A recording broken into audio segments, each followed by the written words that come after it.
Hello bachcho, let's start with the question. And here the question says that if muscle undergoes a rapid contraction and relaxation, the sarcoplasmic reticulum extension.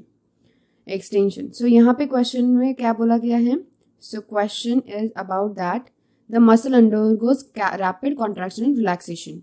So sarcoplasmic reticulum requires, option A requires constant plugging in and out of calcium 2+ and rapid synthesis of myosin does not require energy and the all of the above.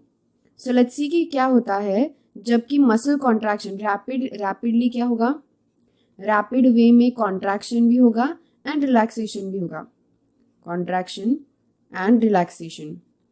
सो ये कब होता है? जब हम workout करते हैं, exercise करते हैं, जब हम नॉर्मल रेस्टिंग फेज में नहीं होते, कुछ वर्क कर रहे होते हैं, एक्सरसाइज कर रहे होते हैं, तो उस टाइम पे रैपिडली कॉन्ट्रैक्शन एंड रिलैक्सेशन आकर होते हैं. तो उस टाइम पे क्या होता है, सार्कोप्लाज्मिक रेटिकुलम एक्सटेंशन होता है और मसल कॉन्ट्रैक्शन के टाइम पे जो कैल्शियम आयंस है वो रिलीज हो जाते हैं. C2+ आयंस जो है वो क्या हो जाते हैं, दीज आयंस आर रिलीज. ये आयंस कहाँ रिलीज हो जाते हैं? ये रिलीज हो जाते हैं रिलीज्ड फ्रॉम सार्कोप्लाज्मिक रेटिकुलम. जो सार्कोप्लाज्मिक रेटिकुलम होता है ना, उस सार्कोप्लाज्मिक रेटिकुलम से कैल्शियम आयंस का रिलीज स्टार्ट हो जाता है, reticulum, okay, to sarcoplasm. Fine. So and during relaxation phase जो मसल्स है वो वापस क्या हो जाते हैं? So your will make a change. So जब भी मसल कॉन्ट्रैक्शन रैपिड वे में होता है तो उस टाइम पे होता क्या है?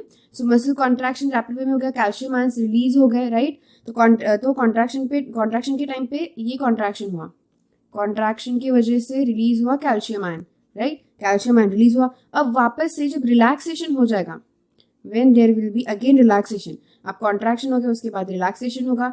अब रिलैक्सेशन के टाइम पे क्या हो जाता है कि जो कैल्शियम 2+ आयंस है वो वापस पंप बैक हो जाते हैं, दे आर पम्प्ड बैक. तो वो वापस से क्या हो जाते हैं, पंप बैक हो जाते, वापस आ जाते हैं. तो इस तरीके से कॉन्ट्रैक्शन के टाइम पे कैल्शियम का क्या होता है, रिलीज होता है और वापस से जब रिलैक्सेशन फेज आना होता है तब कैल्शियम वापस से क्या हो जाएंगे, ऑब्वियसली पंप बैक हो जाएंगे. सो यानी कि कांस्टेंट कैल्शियम का प्लगिंग इन एंड आउट जो है वो चलता है. कब चलता है? जब मसल्स जो है वो rapid contraction and relaxation perform करते हैं उस टाइम पे. सो बेसिकली होता क्या है कि जो सार्कोप्लाज्मिक रेटिकुलम होता है it have a T system. तो अभी टी सिस्टम क्या होती है ये भी समझते हैं. तो सार्कोप्लाज्मिक रेटिकुलम जो होता है उसमें एक इस तरीके का टी ग्रूव होता है, ओके, टी शेप, मतलब इस ग्रूव जो है, इस ग्रूव का शेप टी होता है, इसीलिए इसको टी सिस्टम कहा जाता है. जिसमें से क्या होता है कि बेसिकली कैल्शियम आयंस का रिलीज जो है वो इनहांस होता है. फ्रॉम हियर कैल्शियम आयंस जो है वो क्या हो जाएंगे, रिलीज हो जाएंगे. और जब कॉन्ट्रैक्शन का टाइम होगा तब कैल्शियम आयंस रिलीज हो जाएंगे एंड जब रिलैक्सेशन का टाइम होगा तो वापस से कैल्शियम आयंस क्या हो जाएंगे, पंप बैक हो जाएंगे. ओके तो इस तरीके से कैल्शियम आयंस का रिलीज होना या फिर उनका पंप बैक होना that is takes place in the sarcoplasmic reticulum, जो कि एक ग्रूव से होता है जिसे हम टी सिस्टम कहते हैं. क्यों कहते हैं? क्योंकि वो टी शेप जैसा होता है इसीलिए. सो लाइक दिस, यहाँ पे हम ऑप्शन अगर रीड आउट करें again, then we get our answer in option A that requires constant plugging in and out.